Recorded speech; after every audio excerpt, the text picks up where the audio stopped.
today's class, and today we will be talking about the advent of Gita. The advent of Gita means the day when Bhagavad Gita was spoken. So, Lord Krishna tells in the fourth chapter of Bhagavad Gita that I told this knowledge of Bhagavad Gita to the sun god, and from there, this knowledge came in the dynasty of sun god. From sun god Vivaswan, it went to his uh, son, then to his son, and so on. It was coming. But somehow that lineage got broken. So around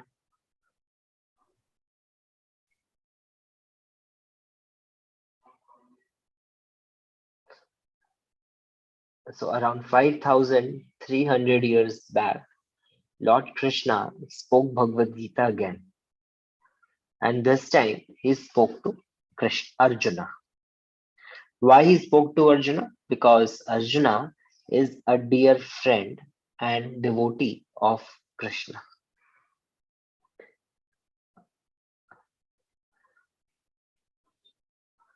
And through Bhagavad Gita, Lord Krishna gave a message for all of us how to live a life. For example, when you play a video game, what do you see? There are so many rules and regulations to play a video game. You have to know how to run, when to take left, how to take right. Well, so you have to learn all these things. Hmm.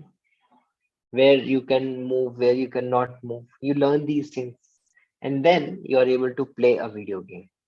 However, even if you play a video game and you make millions of points score in a video game, but once the game is over, it is over. You don't gain anything, you don't lose anything. But still, to play a video game, you are learning so many things, so many rules and regulations. But what about life, which is so critical? This life is so critical, and we are getting life only once. Human form of life we get once, and then if this life is spoiled, then we have to undergo 84,100,000 lifetimes. Sometimes we have to become a tree, sometimes a dog, a lizard, a cockroach. There are so many different life forms we have to go through. There are some living entities who stay for very short time, but there are living entities who stay for millions of years. So if there are so many lifetimes which we have to go through, this human form of life which we have got is just a chance to escape from it. That is why it is very critical. Whatever we are doing in this human form of life will be transformed into your destination, future. Whatever you will be having in the future, it is determined by what you are doing now. Hence, it is very important to know the rules and regulations. But who will tell those rules and regulations? Can some politician tell these rules and regulations? No. A politician will try to amend the rules and regulations basis his own interest. Can some good engineer or a scientist tell those rules and regulations? No. Because they have limited knowledge of their own sector. Then who will tell these rules and regulations? Can we all make these rules and regulations? No, we cannot make these rules and regulations. Why? Because we have limited knowledge. We may have some experience, but this experience is not sufficient enough to make something for everyone. Then, if even if we make some rules and regulations, if the many intelligent people from all over the world come together to make some rules and regulations, but then they don't know much about the past, they don't know much about the present, they don't know much about the future. Little bit understanding based on some experiments that has been done, and based on that little bit understanding, with so much of conflicts amongst each other, so much of difference of opinion, so much of assumptions, they come to a point of understanding that okay, this is how we will run a society. But is that the way to run the society? No.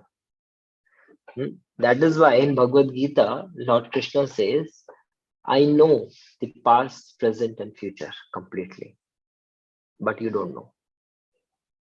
So Lord Krishna knows everything, past, present, and future.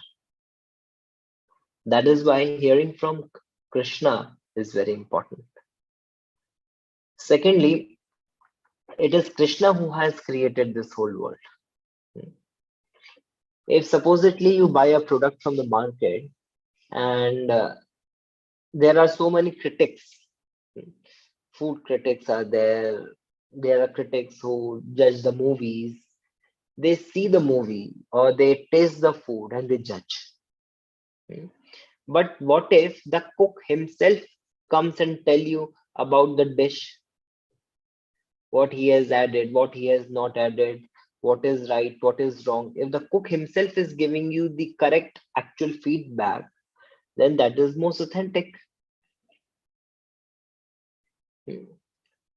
If the you are using some machine, say if you are using a phone, you're using a phone and you think that, oh, this OnePlus phone is very nice.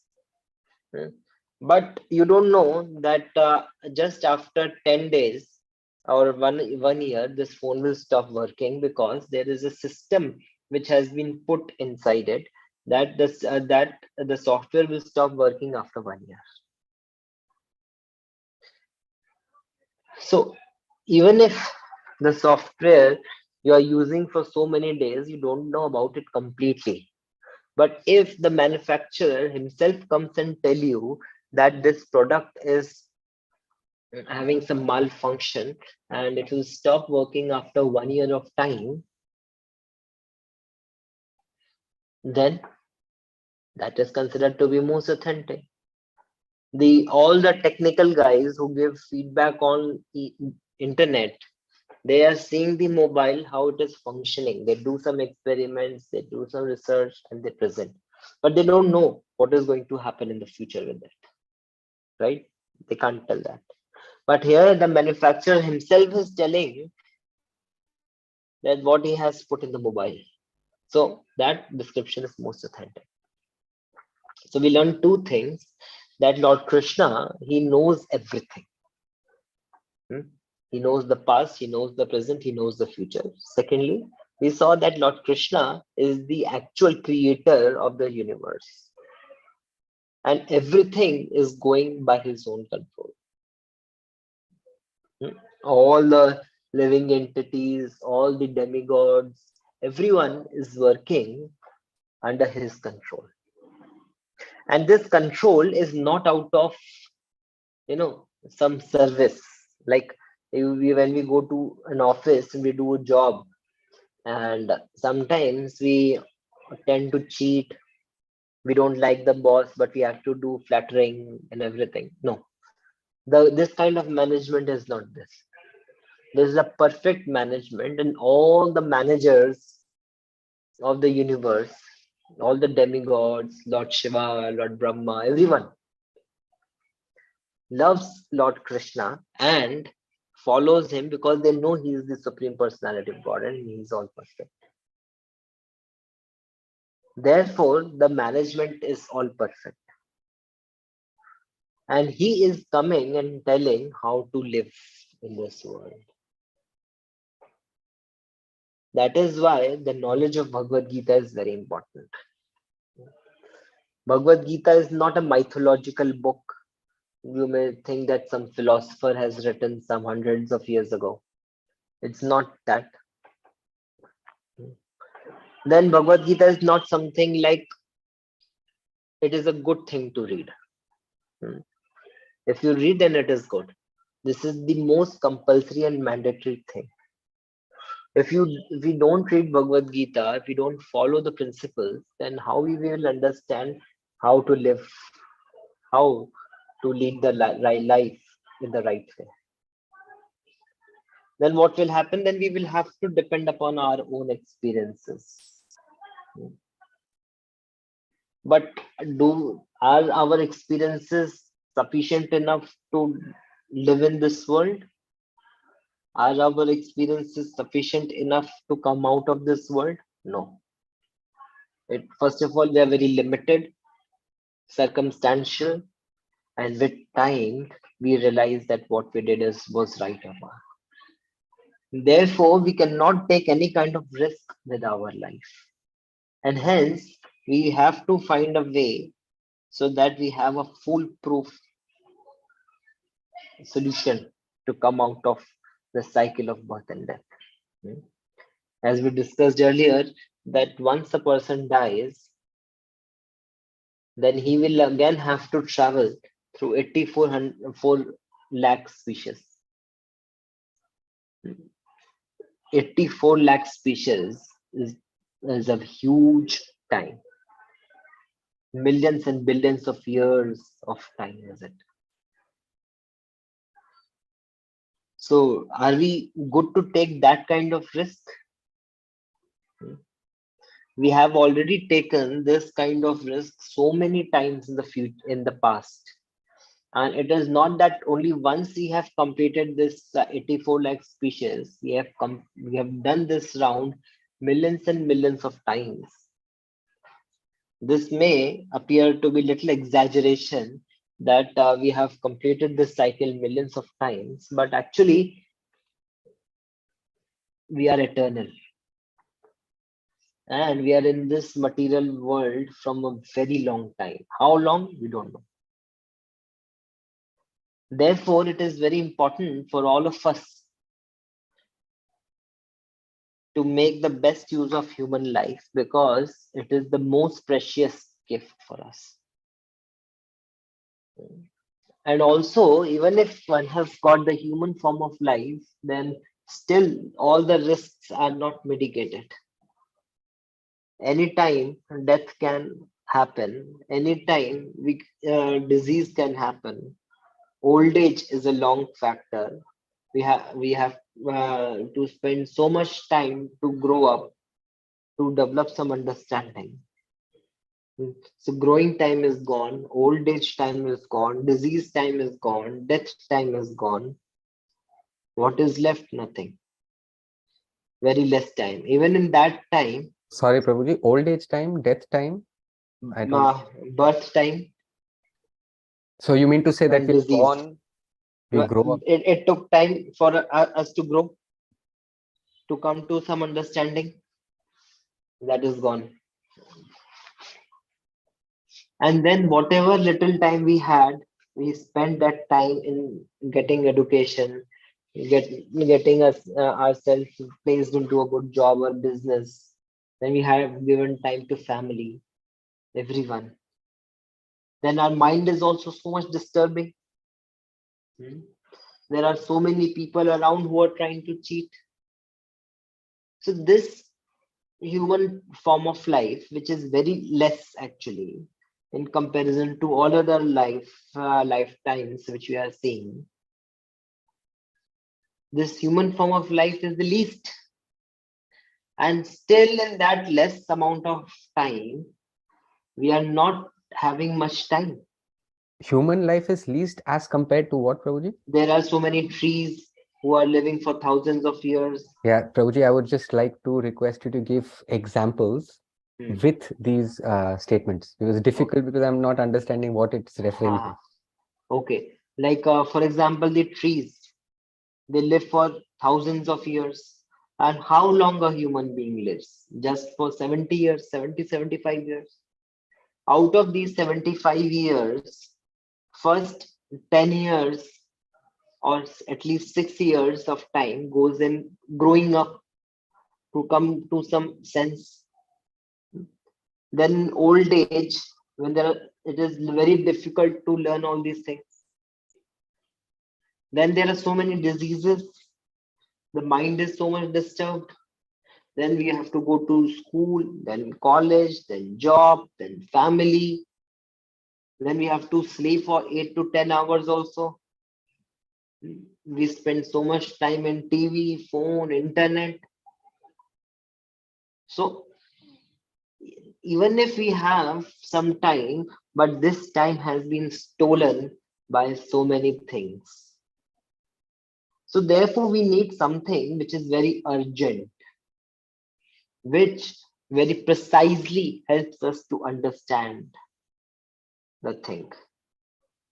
To help a human being, Lord Krishna gave us Vedas. There are four Vedas, 18 Puranas, there are 108 Upanishads available. Then there are so many subdivisions and divisions of divisions there. How many Puranas, Prabhuji? 18 are there. So it is not possible for us to study all these things. And studying is one thing, understanding is another, and realizing this knowledge is yet another thing. Therefore, Lord Krishna gives us something which is very simple, very powerful, very effective. Hence, Lord Krishna gives us Bhagavad Gita.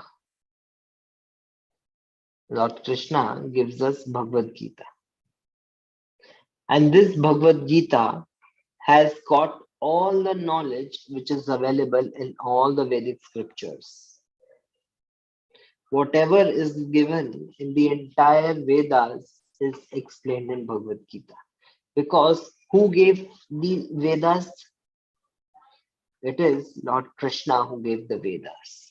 And same Lord Krishna is now coming and summarizing all the Vedas in the form of Bhagavad Gita.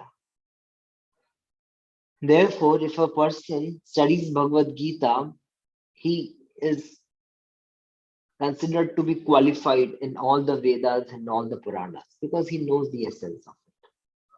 He knows what to do or now or what not to do. And this knowledge is so important. You see, when there was the fight going on, the battle was going on between Arjuna and Duryodhan.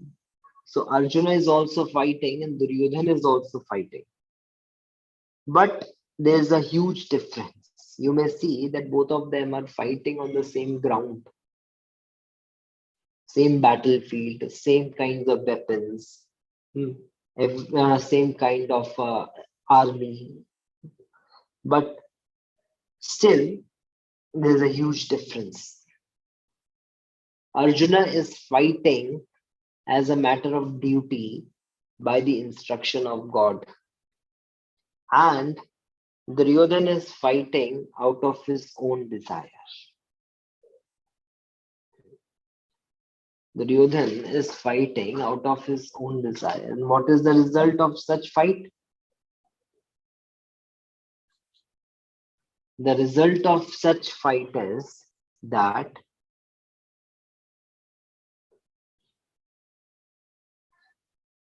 Jayastu Pandu Putranam. That means that if a person follows Krishna and whoever is in guidance with Lord Krishna, he will win the battle.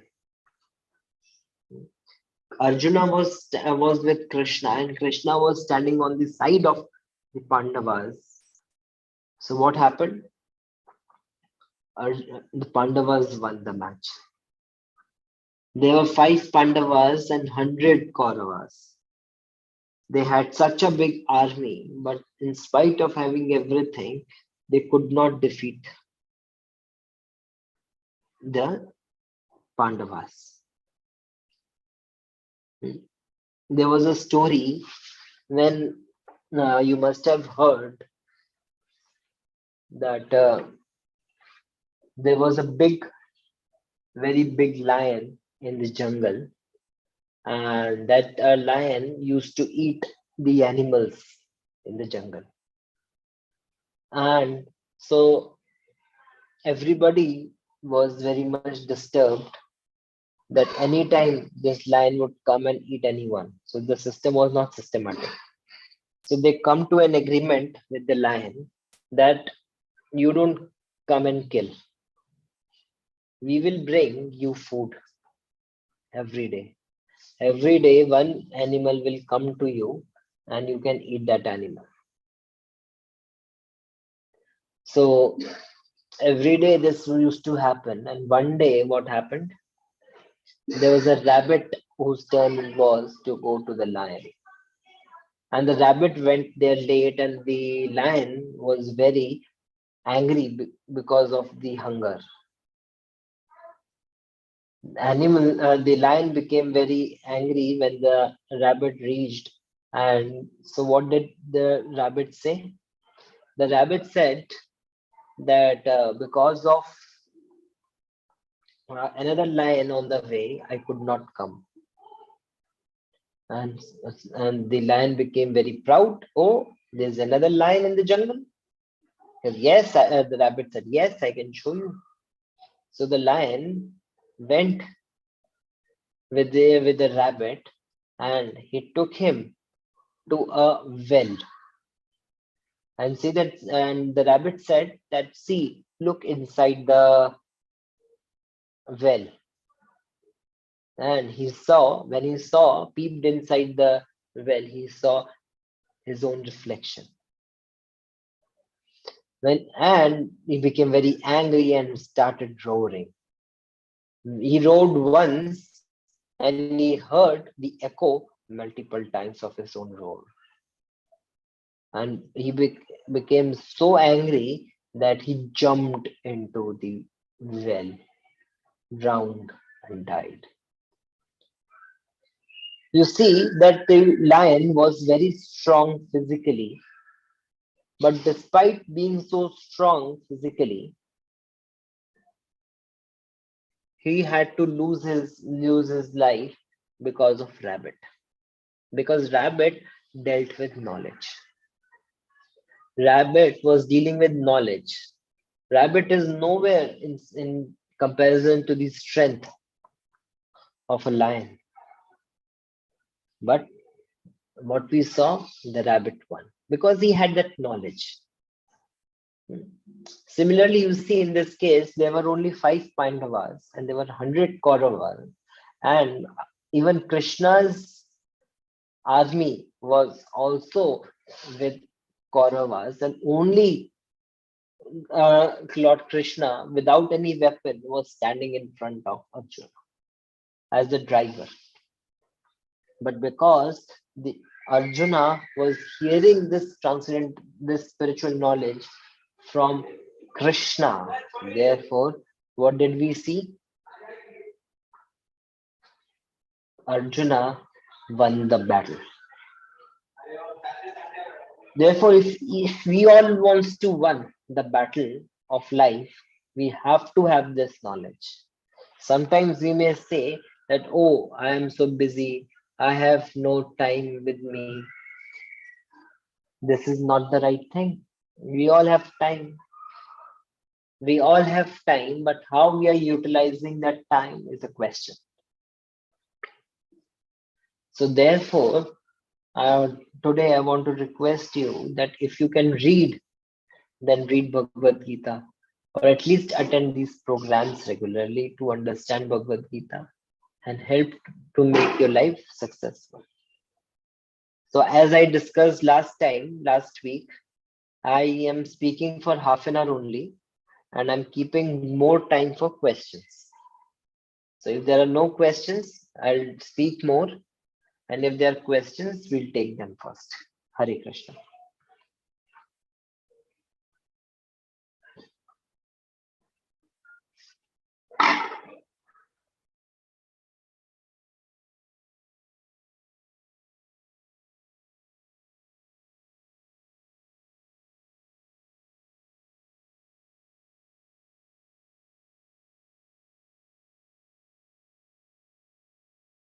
No, Prabhuji, there are no questions at this point in time.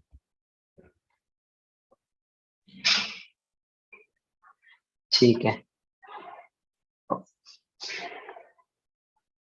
There's one hand, I think. 1 minute.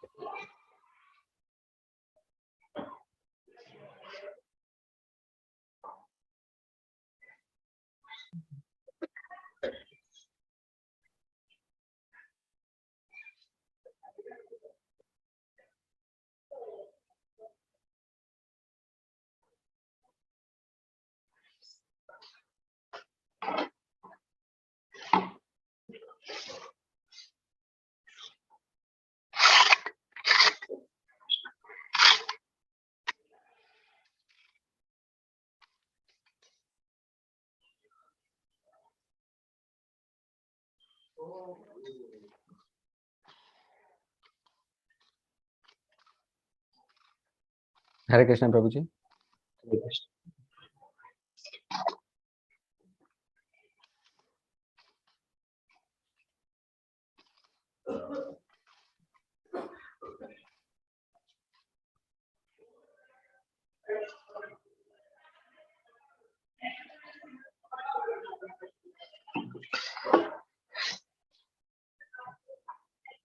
Hare Krishna. Hare Krishna, Prabhuji. Yeah, he's saying that the Bhagavad Gita now is 2022. Oh, sorry.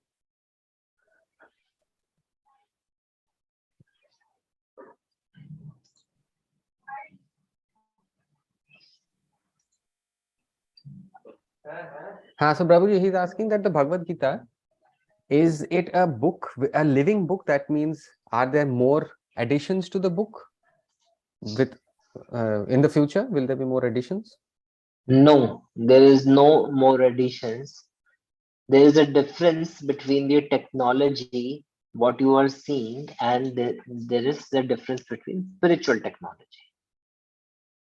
For example, if you're using iPhone, then you see that iPhone 13, iPhone 14, 15, 16, 17 will come. You use Android, then you may be using version Android 12. Now it's Android 13.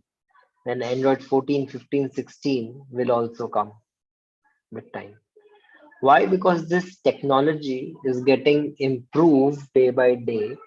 Why it is getting improved day by day? Because there are imperfections in that technology. But as Lord Krishna is all perfect, this knowledge given by Lord Krishna is also all perfect. Therefore, there is no need of any versions. What you are reading in Bhagavad Gita today was spoken by Krishna 5,000 years ago, was valid then. It is valid now on 4th December 2022. And even if this date 2022 becomes 20,022, yeah, 20 lakh 22, this Bhagavad Gita will still will remain valid, because it is spoken by the Supreme Lord himself. Lord Krishna is all perfect, therefore what he's giving us is also all perfect. Hare Krishna.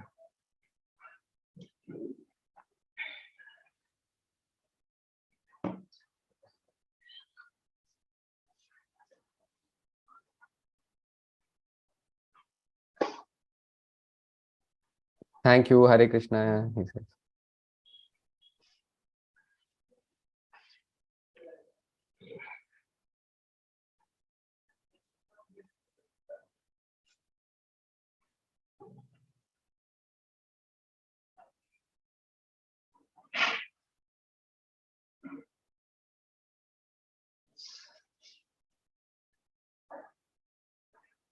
Hare Krishna.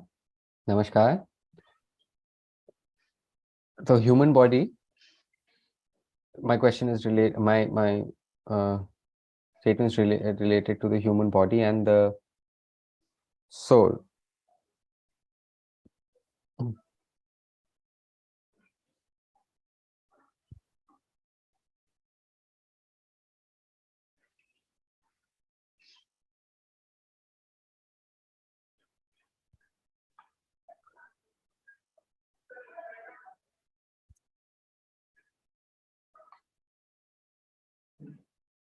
I'm sorry, I'm just trying to understand the question.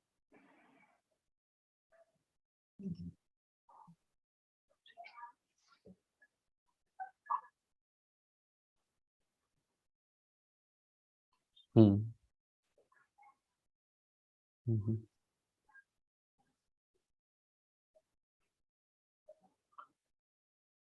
So, Prabhuji, she's asking that does the soul has a memory? Does the soul remember the past, present, and the future? Yes. So when one soul travels from one body to another, it travels in a special car, and this car is made up of three things: mind, intelligence, and ego. So what you carry all the intelligence with you, all the experiences with you. You may forget the details, but the experience will come with you.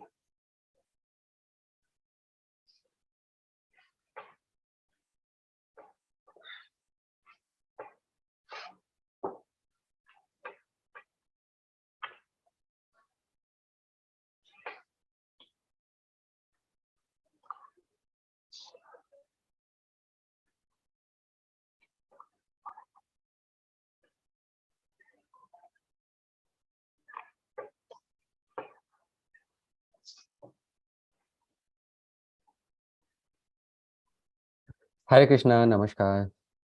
Hare Krishna.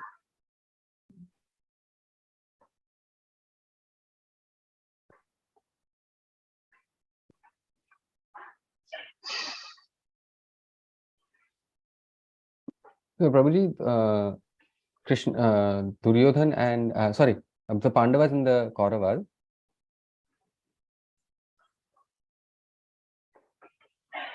Were all the Kauravas after death and the entire army of Kauravas, did they were they released? Were they liberated, or they came back? Were they reborn? They all died in front of Krishna, and whoever dies by seeing Krishna, they get liberation. So if we also want to get liberation, then we should die while thinking about Krishna. And how will that be possible? When we will remember Krishna now, then only we will be able to remember Krishna at the time of death. Therefore, we should practice to remember Krishna all the time. Hare Krishna.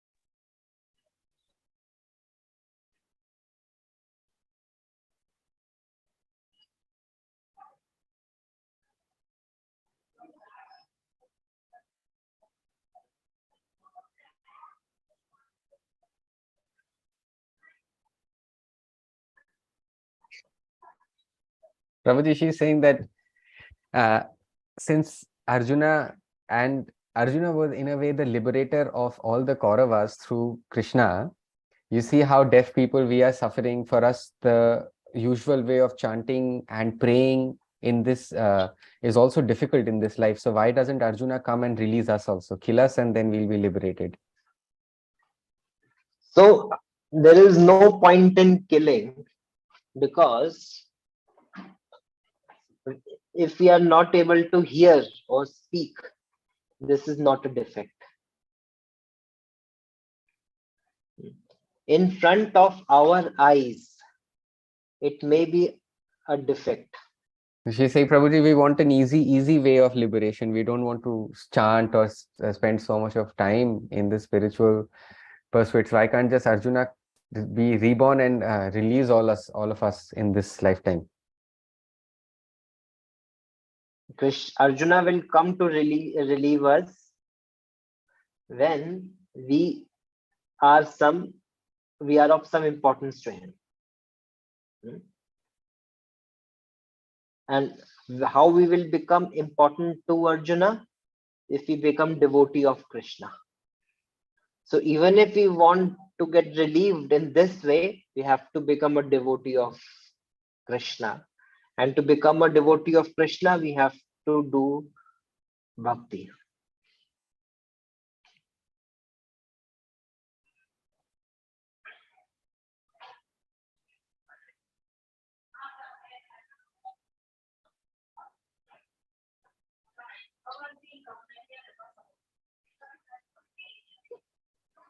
Hare Krishna, Prabhuji. Hare Krishna. Yeah, there are no more questions, Prabhuji.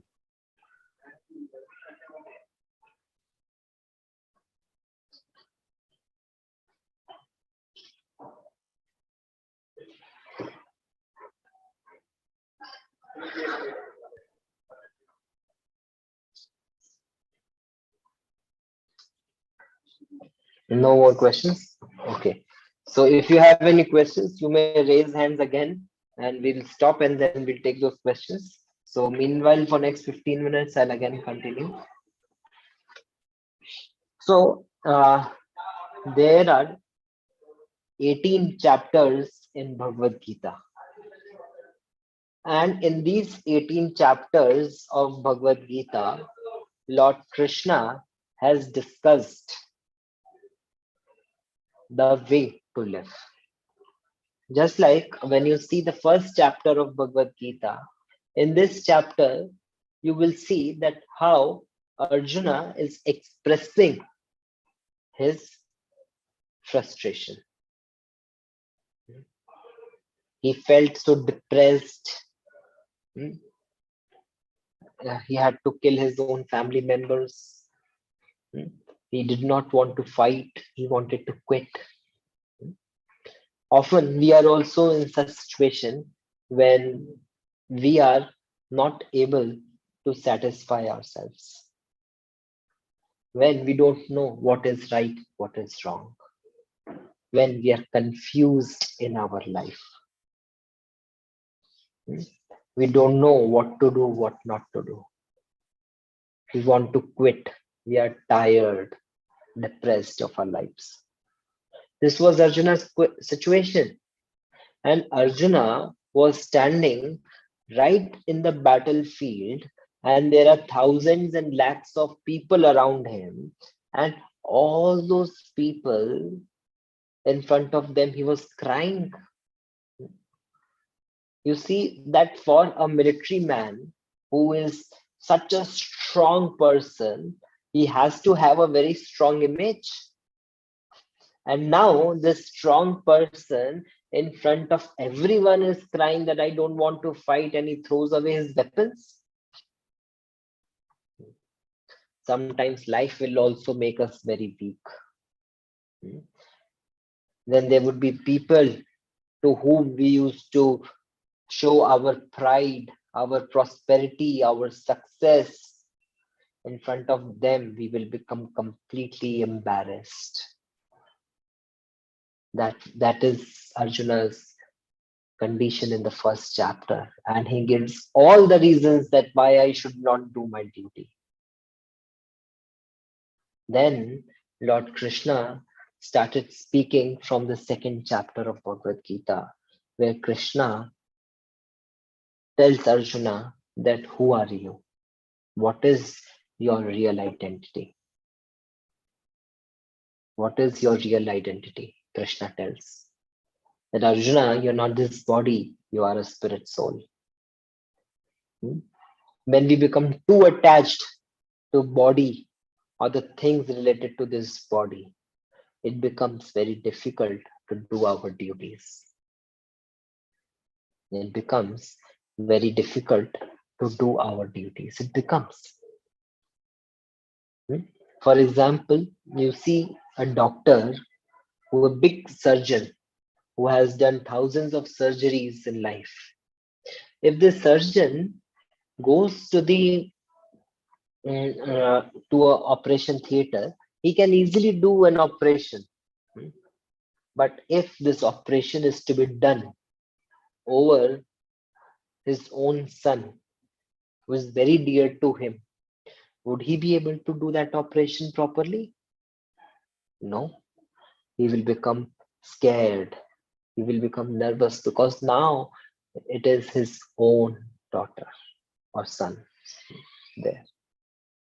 So it is very difficult. Why? Because now attachment is there. Because of attachment, there is fear inside. So here, Arjuna is running from his duties. And Krishna helps Arjuna to understand that who are you? Why are you running from your duties? What are your real duties? What is the symptom of a person who is well situated and well determined in his duties? This Krishna discusses in the second chapter of Bhagavad Gita. Then comes the third chapter, where Lord Krishna talks about. We'll take questions after 5 minutes. Where Lord Krishna talks about karma. Lord Krishna explains how to do sacrifice, how to control lust, which is affecting our karma. Then, in the fourth chapter, Lord Krishna gives Arjuna knowledge, divine knowledge. And by gaining proper... I'm sorry, Prabhuji, I missed the chapters. Karma chapter was? Third chapter.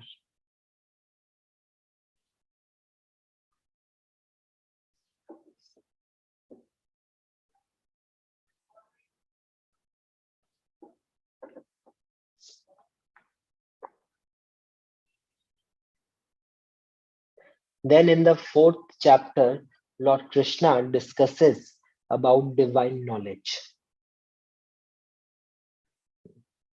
And after discussing about this knowledge, Krishna again talks about how to do our karma by situating ourselves in this knowledge.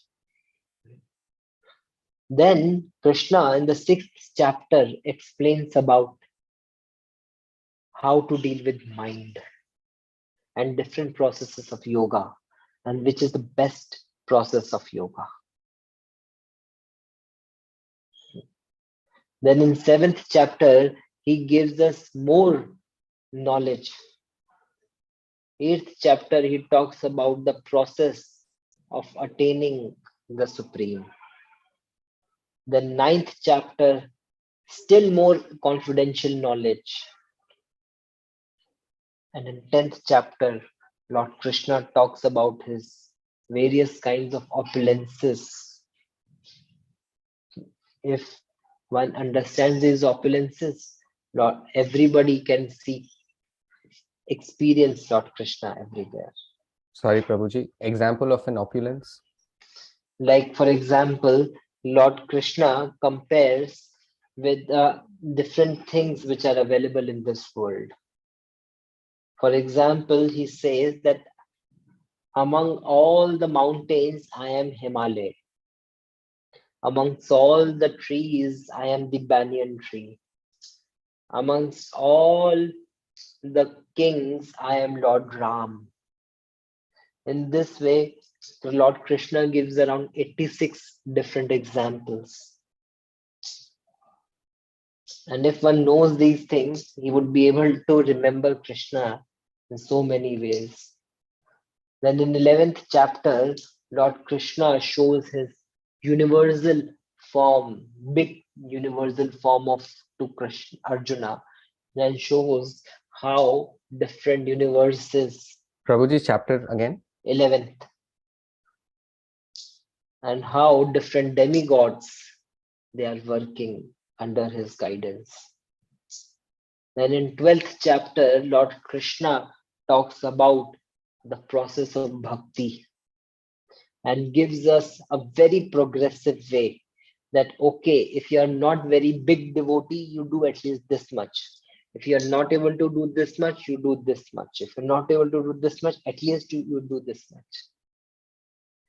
Then from 13th chapter, Lord Krishna talks about nature, Prakriti, how the Prakriti works. Then in 14th chapter, Lord Krishna talks about Rajogun, Tamogun, and Satogun, which we discussed in last two classes. Three shades of nature. 15th chapter, he tells more about himself, how to come out of the weakness of heart, how to cross over the weaknesses we have. Then comes the 16th chapter of Bhagavad Gita, where Lord Krishna gives the reflection of different kinds of people. Those who are saintly in nature and those who are demonic in nature. Lord Krishna talks about that. Then in 17th chapter and half of 18th chapter, again, it talks in much detail about the three modes of nature and with different examples. Then he talks about the duties. And finally, he says that anyone who surrenders unto me, I will take care of him. Do not worry. Do not be afraid. So anyone who surrenders to Krishna, we need not to be worried. We may think that, oh, I do not have the capability of speaking. I do not have the ability to hear. But this is an inability maybe in front of people. But if you are surrendered to Krishna, then this is not an inability. Krishna loves you. Krishna loves each one of us. And whatever is required, he is giving us. And whatever is not required, he is not giving us. That is why, by their divine desire of Krishna, this class is going on to teach you Bhagavad Gita. Only by the desire of Krishna, this class is going on to help you teach Bhagavad Gita. You should take full advantage of this opportunity to learn about Krishna. And if you do this, then Lord Krishna will automatically bless you. There is no need to worry. We discussed in a summary, in a very short summary, what all is there in different chapters of Bhagavad Gita. So you should have Bhagavad Gita at your home, whether you are able to read or not able to read. Keep Bhagavad Gita at your home. Gift Bhagavad Gita to your friends and family. Even if they don't read, it is okay. But give it to your friends and family also. And if anybody wants Bhagavad Gita to be delivered in their house, you can message me on this chat and we will arrange to send Bhagavad Gita at your place. Okay, are there any questions? Any questions? Or we can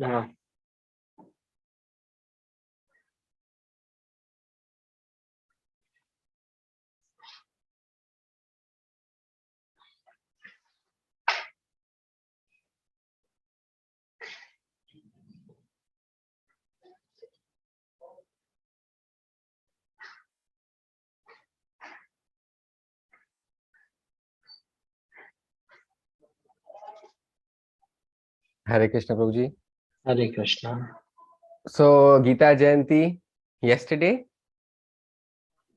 and Yes, very happy Gita Jayanti to you also. thank And you. now, for example,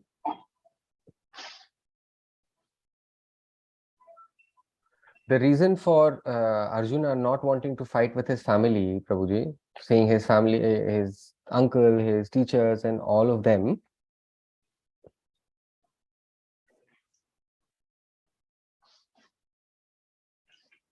and he said that he doesn't want to fight with his family, his grandfathers, his teachers, all of them who loved him, and he was in great worry.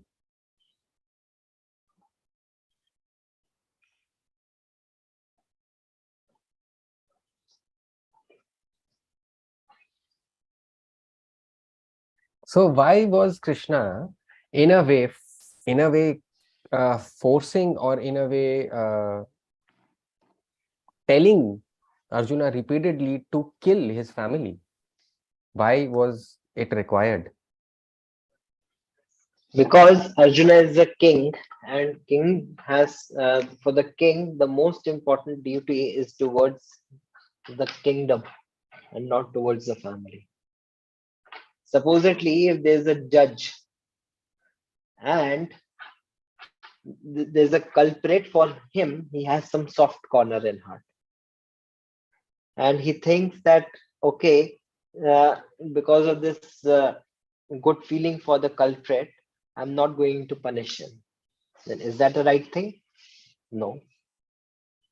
Then he has to be taught his duty. This is what Krishna is doing. Because of soft heartness, Arjuna was not able to do his duty.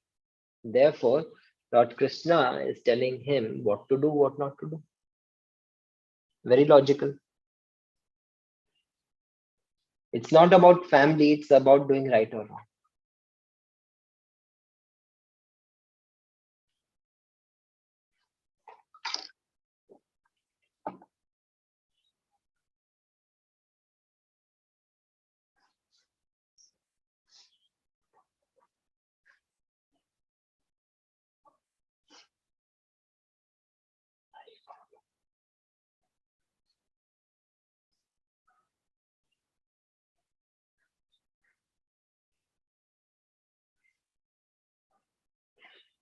Why were the Kauravas the way they were, Prabhuji? Like they wanted to fight, they were evil, they were violent, and they wanted this war. Why were they like that? Because they had no spiritual knowledge.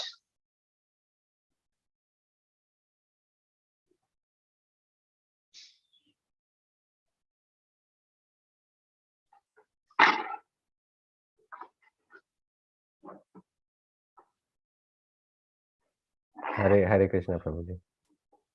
Last question. Yes, there's just one hand now.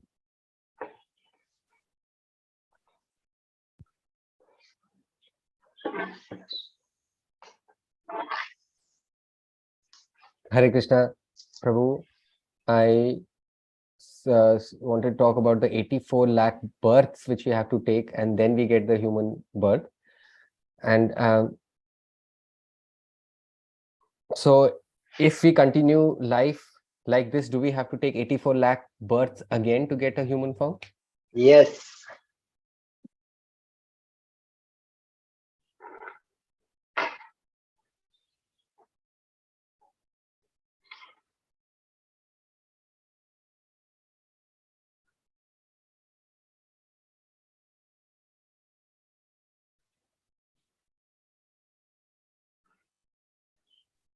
Okay, Prabhuji. So my father, somehow, he has not been able to deal with his issues and his problems, and he is still on a path where he is not conscious. But me and my mother have already taken Dikha. We are living a Krishna conscious life. But my father, somehow, we have not been able to help him. So what will become of his life? Will he patalo heaven jayenge, yahin pe rahenge? So you do bhakti and your father will get the benefit also. And rest, let Krishna take the decision.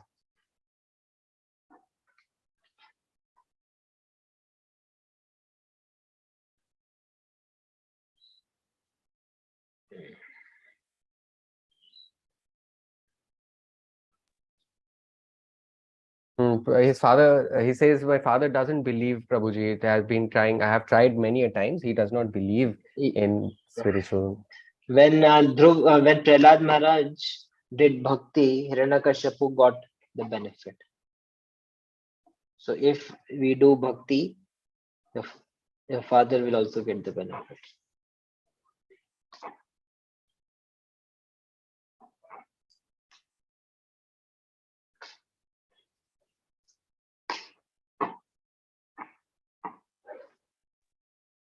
Hare Krishna, Prabhuji. Thank you.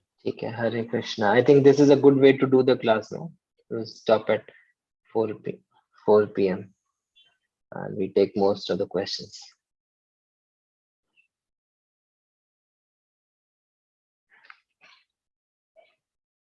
So thank you very much. Hare Krishna.